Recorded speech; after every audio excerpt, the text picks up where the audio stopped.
حضور نبی کریم صلی اللہ علیہ وسلم نبی آخر الزماں ہیں، ہمارے پیارے نبی خاتم النبیین ہیں، خاتم الانبیاء ہیں۔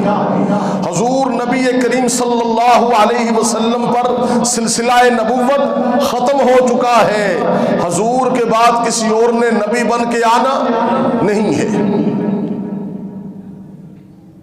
اور نبی کریم صلی اللہ علیہ وسلم کی تعلیمات کی ہی روشنی میں کامیابی ملے گی، چاہے کوئی فرد کامیابی چاہتا ہے یا معاشرہ کامیابی چاہتا ہے، چاہے کوئی سوسائٹی کامیابی چاہتی ہے یا ریاست کامیابی چاہتی ہے، کامیابی کا دار و مدار نبی کریم صلی اللہ علیہ وسلم کی جو لائی ہوئی تعلیمات ہیں ان پر منحصر ہے۔ جب تک حضور نبی کریم صلی اللہ علیہ وسلم کی تعلیمات پہ عمل نہیں کیا جائے گا، نہ کوئی فرد کامیاب ہو سکتا ہے، نہ کوئی گھر کامیاب ہو سکتا ہے، نہ کوئی معاشرہ سوسائٹی، نہ کوئی ریاست حکومت، کوئی بھی کامیاب ہو سکتا نہیں ہے۔ کامیابی کے لیے وہ معاشرہ جو اللہ کے نبی نے ترتیب دیا، وہ معاشرہ جو اللہ کے نبی نے ترتیب دیا، اس معاشرے کے دائرے میں آنا ضروری ہے، اس معاشرے کو اپنا آئیڈیل بنانا، اس کو اسوہ حسنہ ماننا ضروری ہے، پھر جا کر کامیابی ملے گی۔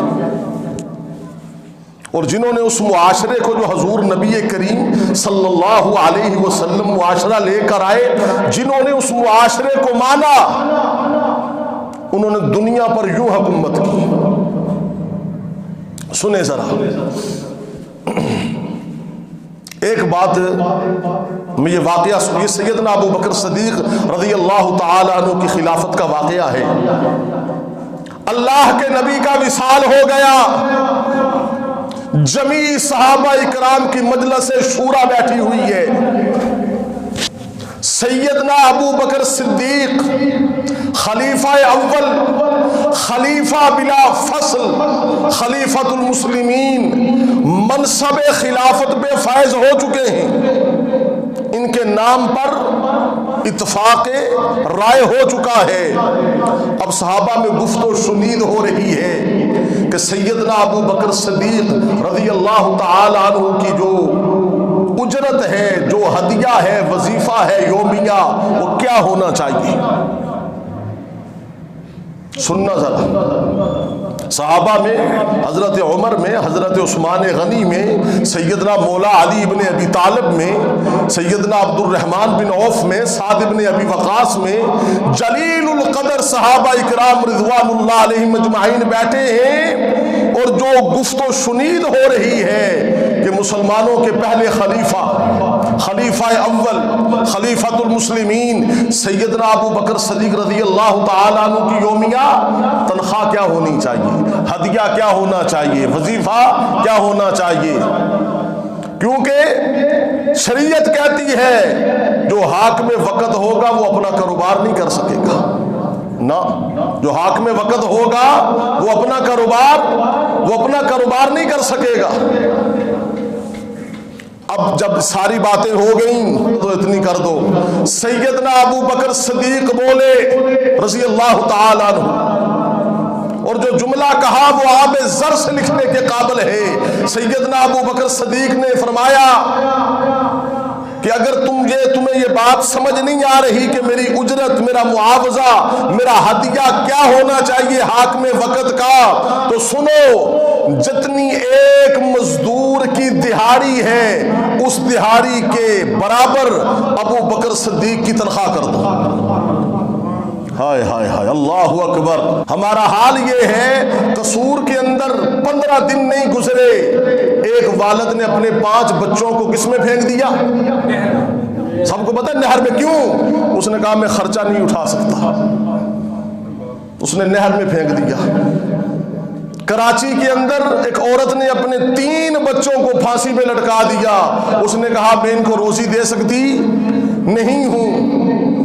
کتنے لوگوں کی یہ خبریں آئیں، social media, print media, electronic media, کہ بچے برائے فروخت، کہ ہم ان بچوں کی پرورش کر سکتے، ادھر قوم کے بچے بھوکے مرے اور ہمارا بادشاہ کے بارے میں خبر چلے کہ ہمارے وزیر اعظم نے آج کا دن کتوں کے ساتھ گزارا.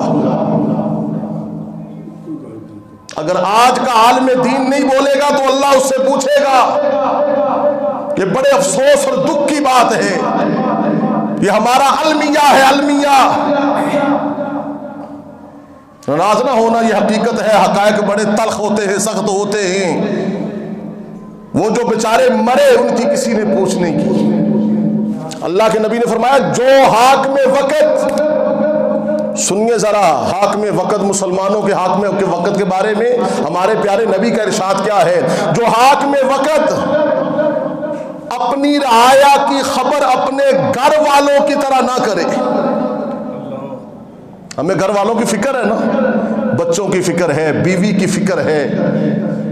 فرمایا جو حاکم وقت اپنے رعایا کی فکر گھر والوں کی, اپنے اہل و عیال کی طرح نہ کرے, وہ حاکم وقت جنت تو دور کی بات, وہ جنت کی خوشبو بھی نہیں سونگھ پائے گا. یہ تاجدار مدینہ کا فرمان ہے. خوشی اس بات کی ہوتی کہ غریبوں کے بارے میں کوئی پروگرام ترتیب دیا گیا, غریبوں کی غریب پروری کے لیے کوئی کوشش کی گئی. اس بات نے دل دکھایا ہے کہ حاکم وقت نے اپنا دن کتوں کے ساتھ گزارا ہے. یہ دل کو رنجیدہ کرنے والی باتیں ہیں میرے عزیزو. اگر نام ریاست مدینہ کا لیا تو پھر یہ کام زیب دیتے نہیں ہیں. یہ ہے وہ روحانی بیماریاں جن پر بنی اسرائیل کے علماء چپ ہو گئے, سارا معاشرہ اللہ نے تباہ و برباد کر دیا. آگے چلیے تو سیدنا ابو بکر صدیق نے کیا فرمایا رضی اللہ تعالیٰ عنہ کہ میری تنخواہ ایک مزدور کی تنخواہ کی برابر, دہاڑی کی برابر کر دی جائے.